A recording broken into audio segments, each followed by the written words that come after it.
So, think about the last time you actually watched the NBA All-Star Game. Oh, man. I mean, not just the highlights you scrolled past, but sat down and watched the whole thing. What do you even remember? Honestly, I see a layup line. A very expensive, very televised, very, very unserious layup line. Exactly. And that's being nice about it. If we're being totally real, the last few years have been, well, rough is not the word. We're talking about that 2024 game. The 397-point game. Nearly 400 points combined. Yeah. It was Yes. it was basically a cardio session for millionaires. Zero defense, just guys waving each other to the rim. It was genuinely hard to watch. And look, this wasn't just fans complaining online. You had, industry legends like David Aldridge calling it dreadful and his word, irredeemable. And when you've got Kendrick Perkins on national TV saying it was flat out disrespectful to the game of basketball, That hits different. it does. And irredeemable is a really scary word for the league. This is supposed to be their big midseason showcase. Well, and it got so bad that Adam Silver, the commissioner himself, had to come out and admit that the format they tried last year in 2025 was a miss. A miss is putting it lightly. It means the panic inside the league office was very, very real. Irredeemable feels like you've hit a dead end, like the Wait. product is just broken. But the NBA is not giving up just yet. This Sunday, February 15th, 2026, at the new Intuit Dome, they are throwing a Hail Mary. A massive one. It feels like they're playing the last card they have in the deck. It's huge. No more East versus West. No more playground draft with the captains picking their friends. Thank goodness. This year, the NBA is banking on the one thing that, still seems to get athletes to actually compete. Nationalism. Bingo.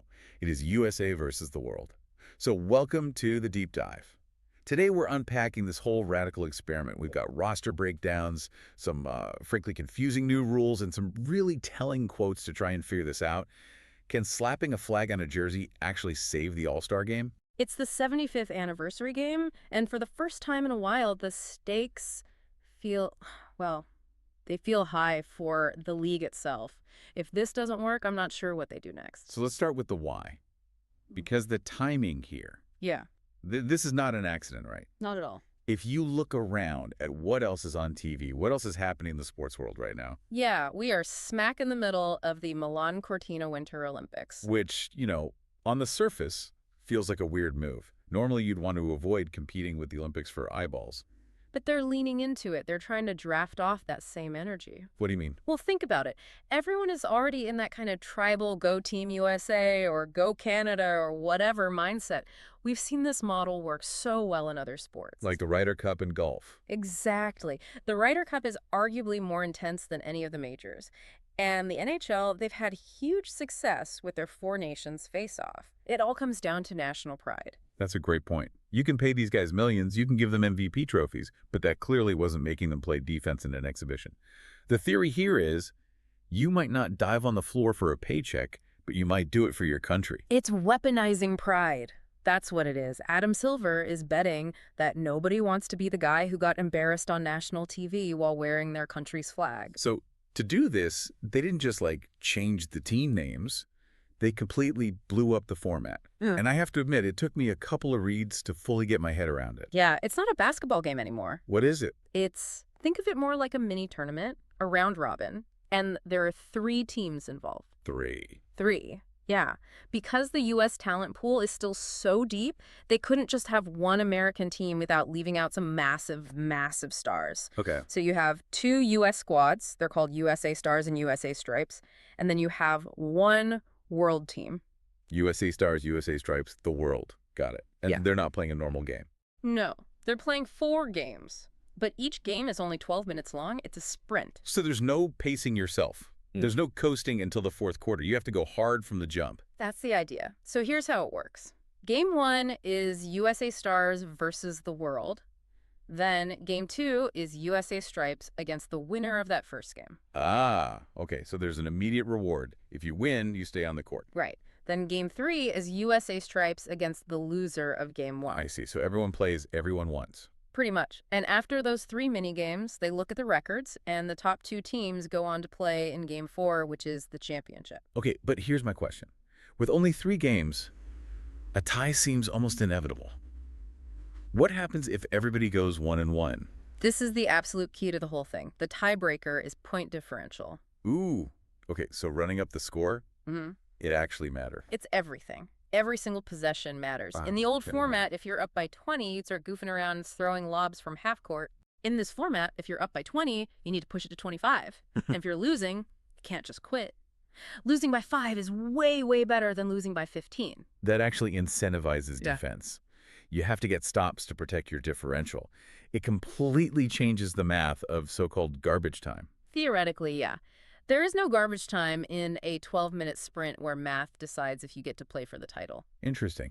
Okay, now, you mentioned the rosters were a little managed. A little bit. Let's call it a managed democracy. So fans, players, and media voted for the starters. Like always, coaches picked reserves. Oh.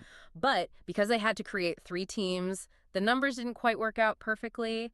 The league had to step in. Commissioner Silver was given the power to add players to the pool to make sure the rosters were balanced. But they put a thumb on the scale. Just a little bit to make sure the teams were competitive. All right, so let's get to the rosters. Because when you look at Team World, I mean, it looks terrifying. It's a juggernaut. Seriously, think about it. The last 7 league MVPs have all been international players. Wow. And this team has Nikola Jokic from Serbia, Luka Doncic from Slovenia, Victor Wembanyama from France. That is an absurd amount of skill and size on one team. And we should also mention Deni Avdija is on the team representing Israel. He's the first Israeli All-Star ever in the NBA, which is just a huge moment. That is really cool, but this is where it gets fascinating for me. You can have all the talent in the world, but chemistry is a real thing. And we found this amazing insight from Vlatko Kankar. Oh, yeah, that was perfect. He's played with Jokic in Denver and with Luka on the Slovenian national team. He basically gave us the roadmap for why those 2 superstars might not work together. That Kankar quote is like the Rosetta Stone for this team. He says Luka needs full control. He wants to run everything, attack from deep, and apparently he can be a bit of a hard ass. Yells at teammates. Yeah, he yells if they're in the wrong spot, which, imagine him yelling at Jokic in an exhibition game. That's the whole thing. Yeah. Because Kankar says Jokic is the opposite. He's quiet, he's reserved, until he's not. He'll hold it in and then just blow up if he gets too frustrated. And their games are different. Jokic is all efficiency from the high post and near the rim. Luka is high usage, dribble, dribble, dribble. From Now Wemby's able to get downhill and score this one. Marshall's trying to figure out. In a 12-minute game, they do not have time to figure that out. None. If Luka dribbles for 20 seconds on the first 3 possessions, does Jokic just mentally go on vacation? That's the #1 thing to watch. Okay, so let's flip to the Americans. They split them into USA Strikes and USA Stars. How'd they do it? It seems to be mostly a split between the old guard and the young guns. Okay. USA Stripes, that's the vets, the heavy hitters. LeBron James, Kevin Durant, Kawhi Leonard. The Avengers. The Avengers on their last ride, maybe. And then USA Stars is the future. It's Anthony Edwards, Chet Holmgren, Tyrese Maxey, Cade Cunningham. I love that. Youth versus experience. It's not just a subplot. It adds an internal rivalry. And Edwards is not going to want to just defer to LeBron. He wants to prove he's the guy now. Exactly. It's not just USA versus World. It's also, are the old guys done versus are the young guys ready? But there's one huge name we haven't mentioned. He's technically on the Stripes roster, but he's not playing. Stephen Curry. Right. Steph's out with an injury.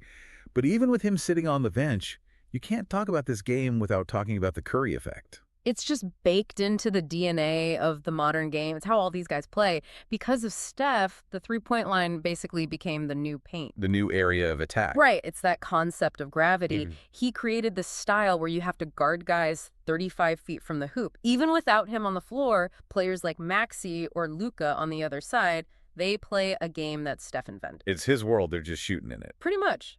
So even though he's in a suit, the game we're watching Sunday is completely shaped by his revolution. So tactically, though, how does his absence hurt the Stripes? Well, the Stripes are older. They're going to rely on half-court sets. Without Steph's spacing, his ability to pull defenders way out, the lane is just going to be more clogged. Less room for LeBron and KD to operate? A lot less room. The old guard might look a lot older without him stretching the floor. And he's not the only big name missing, is he? Yeah. We're talking all this about effort, but, just being available is the first problem. Yeah, this is a bit of a blow for the league. We're missing three massive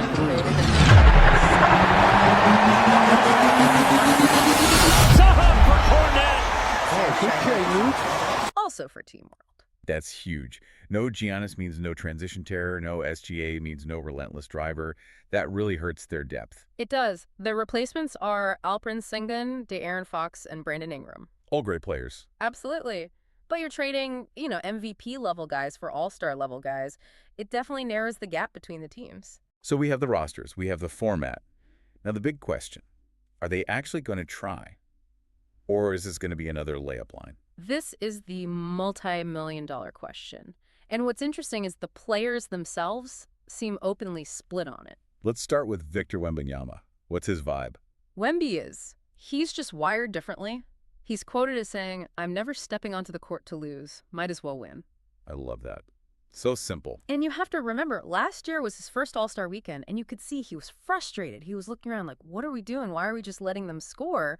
He plays to win, period. So Wemby is bringing the intensity. And he's got backup on his team, right? Jamal Murray. Yeah, Murray said he'd rather go on vacation than play half-ass basketball. He was like, if we're going to be here, let's actually do it. Okay, so Team World sounds like they're ready to go. But then you have the voice of cynicism from the American side. Kevin Durant. Of course. KD is never afraid to say what he thinks. What was his take on this whole world team is going to play harder narrative? He is not buying it at all. He was asked about it directly, and he just said, you should ask the Europeans and the world team if they're going to compete.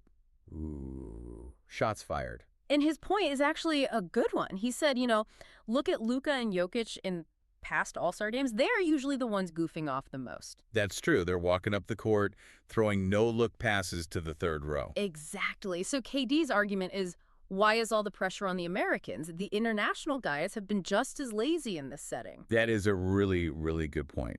We all love Jokic, but high motor defense in an exhibition is not the first thing that comes to mind. Not at all. So you have this great tension. You have Wemby, who wants to destroy everyone, and KD basically saying, yeah, I'll believe it when I see it from your best players. It's fantastic. And it creates this dynamic where the old heads on USA Stripes LeBron, KD might take it personally that Team World is the favorite. And then the young guys on USA Stars, like Ant Edwards, they have something to prove to the world, but also to LeBron and KD, like, hey, this is our league now. That's right. It's like a three-way rivalry. USA past versus USA future versus the world. And don't forget the coaching.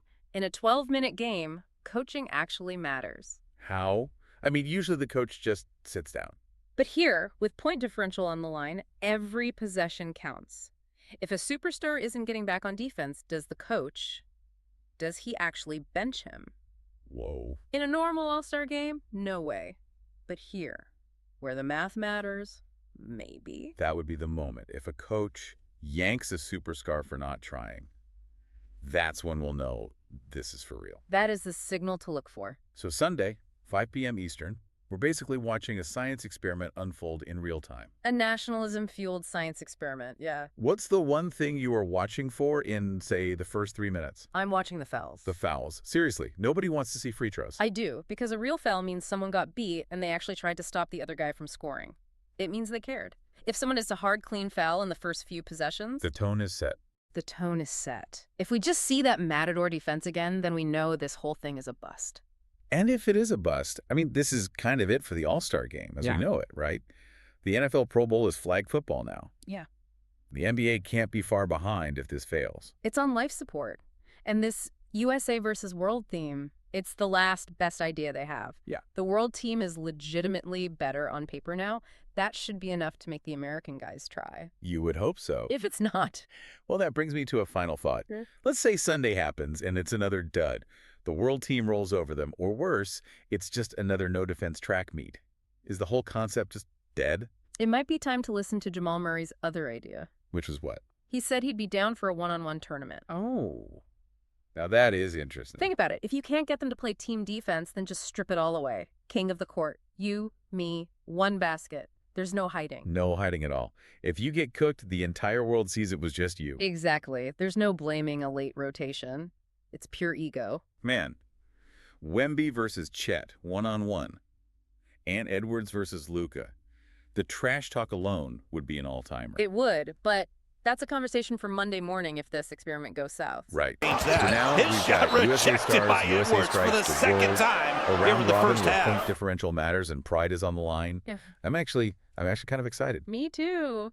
cautiously optimistic. That's the perfect way to put it. Enjoy the game, everyone. We'll be watching for those hard fouls right along with you.